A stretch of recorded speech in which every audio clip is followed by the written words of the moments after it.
Let me start out by asking let me first of all ask where my friends from Liberia and Sierra Leone are. From my friends from Liberia, where are you? Here. Thank you. And Sierra Leone, are you here? Yes, sir. And let me say thank you to both of you. The hospitality that your countries showed me, both in the 90s and then again about 6 years later, was wonderful. And I learned more in the short time that I spent in Sierra Leone and Liberia about security sector reform and just security in general than the entire remainder of my military career. And a lot of it I learned from my colleagues, my Sierra Leonean and Liberian colleagues. Okay, how many of you, this is not a rhetorical question, so everybody wake up. I want you to raise your hand if you have been personally involved in a security sector reform program anywhere. If you've been involved in security sector reform, raise your hand. Come on, it's not rhetorical. Come on, everybody, be honest. Wow, well, that's not as many as I expected. And part of that may be how we define security sector reform. So I stuck the standard definition up here, which is easy enough to read, but it may be easier to say what security sector reform is not. It's not train and equip. Back in the bad old days of the Cold War, when the world was divided between our guys and the Russians' guys, security assistance was what we gave our guys. Guns, money, tanks, you name it, and we gave it to you because you were our guy. And we really didn't care what you did with it as long as you remained our guy. And the Russians did the same thing. And as many of you may have recalled from your mentors who were around in those days, I realize I'm an old guy, that didn't necessarily produce good consequences in the countries that actually received the assistance. Security sector reform, the old train and equip would look at a policeman and it would ask some basic questions. Well, does he have his uniform? Does he have a sidearm or an assault rifle? Is it clean? Does he know how to use it? Does he hit what he aims at? Security sector reform looks at that same policeman and says, well, why did he draw his sidearm in the first place? And what did he use it for?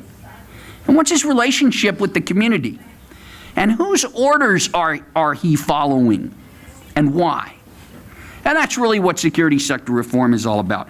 So I'm going to go through a couple of slides here really, really fast because I'm going to say some things that a lot of my colleagues will consider to be totally outrageous. And some of you may consider them to be totally outrageous as well. I encourage you to say so if you think so. And so I'm only speaking for myself, and what you're going to hear are my opinions and nobody else's. Okay.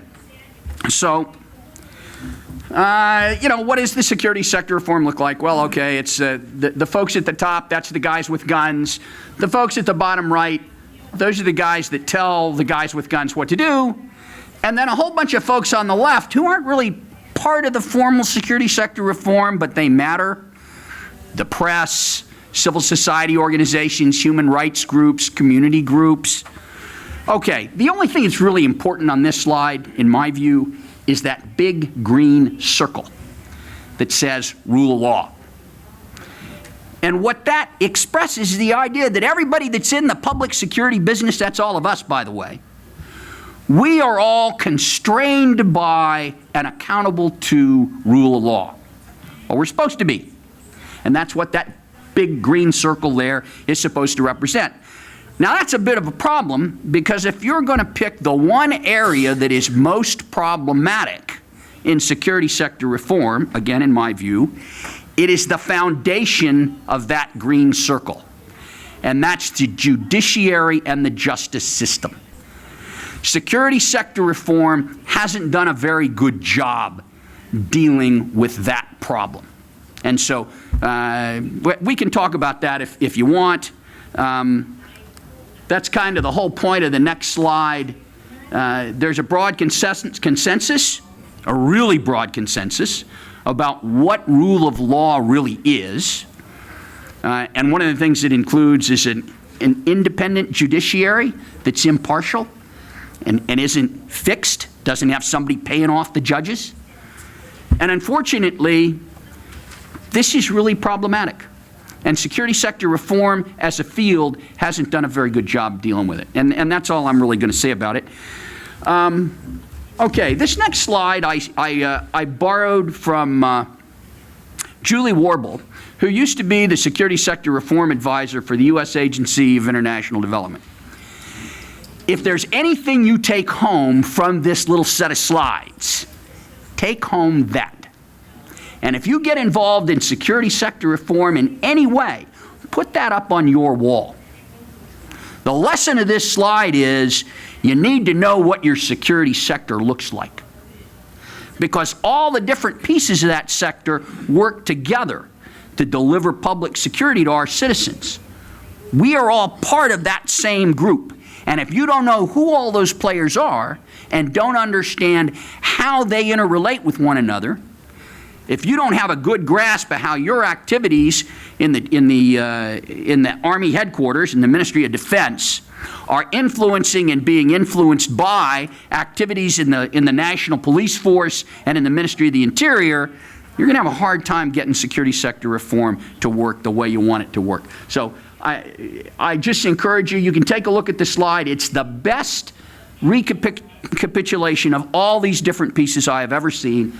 And I want to particularly point out, you got the three blue blocks that are kind of traditionally what the security sector reform is described as. But then you got all that stuff on the right and on the left that are generally not paid much attention to when you sketch out security sector reform, like the donors. But they have a tremendous influence on it, sometimes for good, sometimes for not so good. And on the left, you have all of those non-state actors, which I'm going to talk about in a couple of minutes. Okay, some lessons from Africa regarding trends in security sector reform. And I'm just going to hit these very briefly. First of all, something that Dr. Nadia talked about and that many of you have personally experienced, and that is the degree to which security sector reform is becoming an essential element of peace operations, and in particular, of peace operations that are trying to get us out of conflicts. This is a problem AMISOM has in Somalia. They're looking for an exit strategy. And unless they can figure out a way to make security sector reform work so that Somalia actually comes up with a functional and legitimate security sector, AMISOM's looking at being there for the next 50 years, a prospect that isn't particularly attractive to a lot of folks. So this recognition that security sector reform is a critical element in transitioning out of conflict is one of the biggest lessons to come out of Africa. Second lesson is the increasing focus, as Dr. Nadia really emphasized. Let me see. There we go. The increasing focus on police and justice. You know, back in the 90s, when you talked about peace operations, when you talked about transition from conflict, it was a military conversation. A lot of you experienced that. Military was the only guys at the table. One of the things that we are increasingly understanding is that the police and the justice system are as important, and in many cases more important, than the military component. And this is one of the reasons that you see in the AU and the United Nations, peace operations today routinely incorporate substantial, robust policing elements, but not justice elements. And that's a problem. Need for, this third one's kind of interesting. And it's kind of contentious. Not a lot of people, there are a lot of people who probably disagree with me on this, but I think one of the lessons we're seeing coming out of Africa in particular is how important separation of powers really is. That means you've got an independent judiciary, you've got a legislative branch, and you've got an executive branch, all three of which are working independently and collaborating on oversight, collaborating on accountability, collaborating on things like funding decisions. To the extent that you have those three branches working independently and effectively, security sector reform tends to be much more successful. To the extent you do not have separation of powers, security sector reform tends to be really problematic. Okay, then the next one. This one is this is not so contentious. It's one of the truly encouraging trends that I think you see on the continent today. And that's a growing recognition on the part of security services in Africa, on the part of the officers, NCOs, the policemen, the soldiers, a recognition that they ought to be professional, nonpartisan, apolitical services that are providing public safety to their citizens and are not getting involved in politics, are not getting involved in activities that violate the Constitution, are not backing particular political horses. And I think that is two of the most obvious examples are the situations in Somalia where you had political elites that tried to get the military to intervene and overturn electoral results. Happened twice. And in both cases, the senior leadership of the Malawian military said, no, we're not going to do that. This is what the Constitution says. And this is the way it's going to be. And then you had the case of Burkina Faso, where you had the attempted coup, and you had kind of collectively a whole group of professional security officers who said, look, we're not going to do this. This is our job. These are the duties, and we're going to perform them. We are not going to become sort of pawns in a competition for political power. That's probably one of the most encouraging things that's emerging from the continent today. I think to a greater or lesser extent, you're going to see this manifested across the boards. This isn't one or two countries. And the lower you go, the more junior officers, the more junior NCOs, you're going to see it much more stronger. Part of that is a recognition that institutions are becoming stronger in Africa. And militaries and police forces are becoming more professional. Perhaps not as fast as we'd like them to, but pretty quickly. Okay, role of non-state actors. This last one I'm going to talk about on this slide. This is probably the one place where I really differ with my colleague, Dr. Nadia. Non-state security actors are a fact of life in Africa. They're everywhere in Africa. They are not going away. It is not going to change anytime soon. And if we want to seriously address security sector reform, we have to figure out what we're going to do about those non-state actors. And when I say what we're going to do about them, that doesn't necessarily mean, oh, get rid of them. That is not an option. And even if it was, it's not necessarily a good idea. And we can talk about why I think that if you want. But this one is a big one. And the challenge, I think, for all of you, and all of you know better than I do, far better than I do, how prominent the role of non-state actors is in the delivery of justice and security, especially when you get outside the capital city, when you get out into the rural areas, out towards the border, but even the capital city. When you get out of the city center, you get into the shanty towns that surround the capital, and you find these non-state actors. And they're ubiquitous. They're everywhere. Some of them are good, some of them are bad. If we want to influence security as public security professionals, we have to figure out how we are going to work with them, because they're going to be part of the solution. They may be part of the problem now, but if you don't make them part of the solution, we're not going to get to a solution. Okay, now the most controversial part of my suggestions here. One of the first things that I always get asked is, oh, show me some successful security sector reform programs in Africa. Just make a list for me. Well, the truth is there's one. And it was South Africa, and it was back during the transition to black majority rule, and there were a lot of reasons for it. But the bottom line is, security sector reform in Africa has overwhelmingly been imposed by external actors on African states. And those models have not worked. And there's a couple of reasons they haven't worked. Well, there are four to be specific. Number one, lack of funding. External and Western security sector reform, whether it's the United States, the Germans, the French, the British, it costs a fortune. The donors don't even have enough money for it. How many of you have seen programs where you're halfway into it, it's all being financed by the donor, and the donor suddenly says, oh, we ran out of money. Those models are too expensive for Africa, even for the donors. And any model has to be sustainable with local resources. If it's not, It's not going to work. That's the biggest first problem. Second problem is lack of adequate infrastructure. In every African state, you're dealing with areas where infrastructure is poor to non-existent. And a Westerner like me comes in and says, this is what your police ought to look like.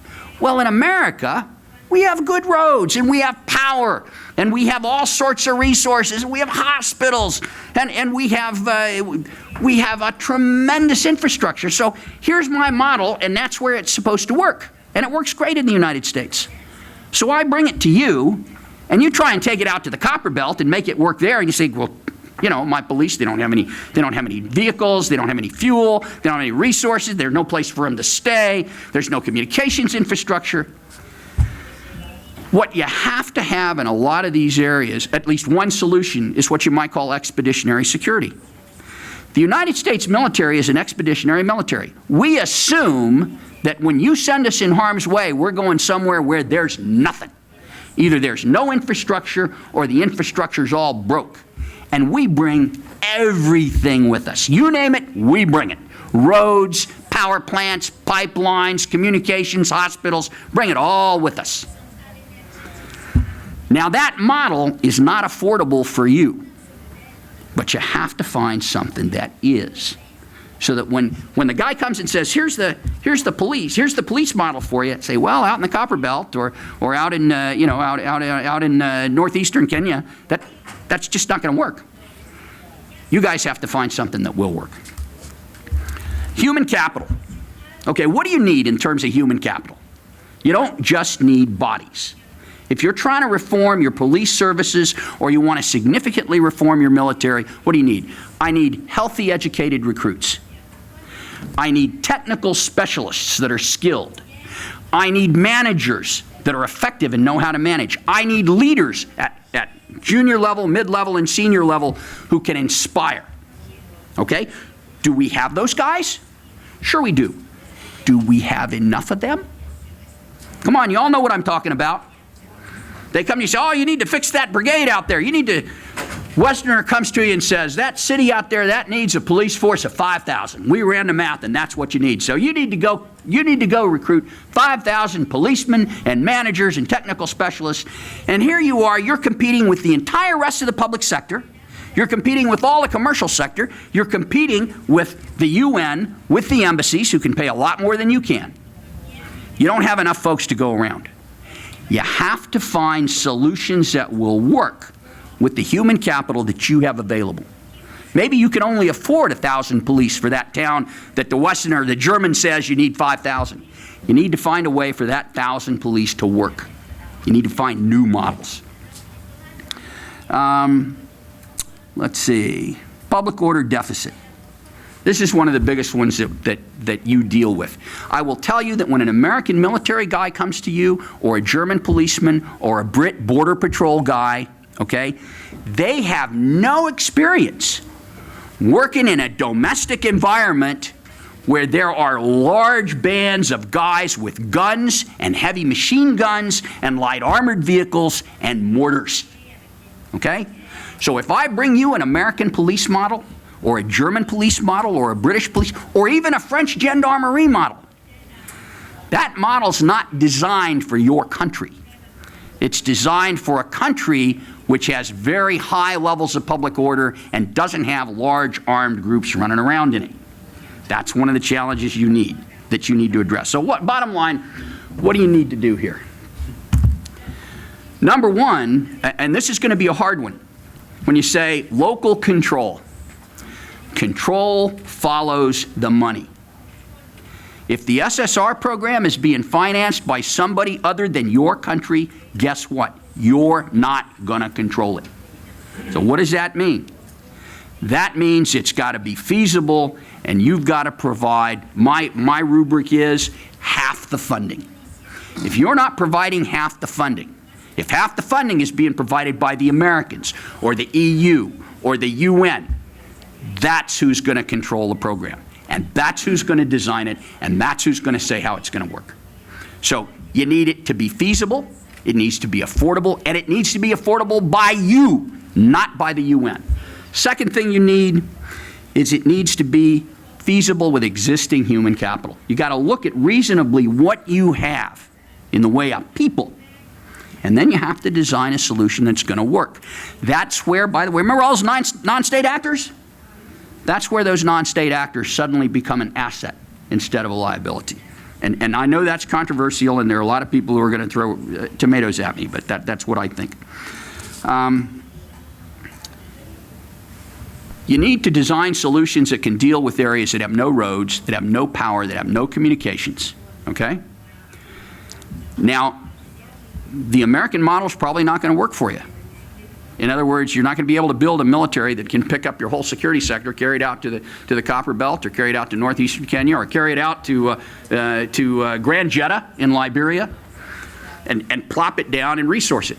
But you got to find a way to address functionality in those areas, and not just out in the rural areas. Functionality in those parts of your capital cities where police don't go, where they're in power, where the roads are bad, where people are heavily armed and they don't like you. You've got to find ways to deal with that problem. And you also, this is perhaps the most difficult one. You've got to find ways for your security sector to operate in areas that have high levels of violence, have big groups of guys with guns. Remember the question that was asked about what happens when your problems are internal? When the problems are inside the community? You've got to find security solutions that can operate effectively. My suggestion is that the model for Africa should be collaboration between military and police. That should be a given. Military and police should routinely operate together. And in many of our countries, they already do. And on that note, I'm sorry, I went way longer than I should have. I'll end it there, and hopefully there are some questions or some tomatoes that you guys would like to throw.